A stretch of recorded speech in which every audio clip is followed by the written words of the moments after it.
الحمدللہ رب العالمین والصلاة والسلام علی نبینا محمد وعلی آلہ وصحبہ اجمعین، اما بعد۔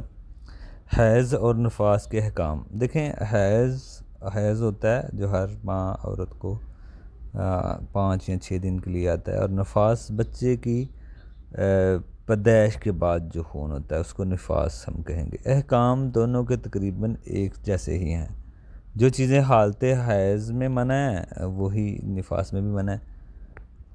حالت نفاس میں روزہ رکھنا، نماز پڑھنا، قرآن پڑھنا، اسی طرح طواف کرنا، طلاق دینا لینا، یہ چیزیں منع ہیں۔ شوہر سے ملنا نفاس میں بھی منع ہے، جس طرح حیض میں منع ہے، ٹھیک ہے نا۔ ایک جیسے ہی ان کے احکام ہیں، سمجھ لیں۔ جیسے حیض میں منع ہے نفاس میں بھی منع ہے۔ ہاں، نفاس کی مدت میں ہو سکتا ہے اختلاف۔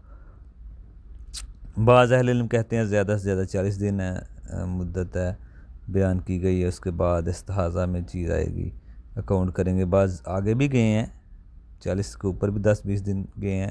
نفاس کی مدت ہو سکتی ہے، کم بھی ہو سکتی ہے۔ اگر عورت کو 40 دن سے پہلے ہی وہ پاک ہو جاتی ہے تو وہ نماز پڑھے گی، سارے کام کرے گی غسل کے بعد، لیکن یہ نہیں ہے کہ اب 40 اس نے پورے ہی کرنے ہیں۔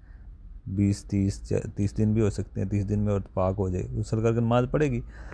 اگر 40 دن سے اوپر جا رہا ہے تو بعض اہل علم کہتے ہیں 40 دن ہی وہ رکی رہے، 40 دن کے بعد وہ غسل کرے، نماز پڑھے اپنے سارا، باقی اس استحاضہ میں وہ کاؤنٹ کریں گے بات۔ تو دوسرا، اگر حمل ضائع ہو جائے تو پھر بھی خون اگر آ رہا ہے تو نفاس کا حکم اس میں بھی ہوگا، کیونکہ بچے کی بعد جو خون کا جو مسئلہ ہوتا ہے اس میں کو نفاس ہی کہتے ہیں۔ تو اگر وہ آ رہا ہے خون اسی طرح تو ٹھیک ہے، آپ رکی رہیں، نفاس کا ہی حکم ہے۔ لیکن کوئی ایسا مسئلہ نہیں ہے، بات کر ایسا خون والا مسئلہ ہی نہیں ہوتا تو پھر ٹھیک ہے، نفاس کا کوئی مسئلہ ہی نہیں ہے، آپ غسل کریں اور غسل کریں اور نمازیں پڑھیں۔ تو یہ مسائل ہیں نفاس کے،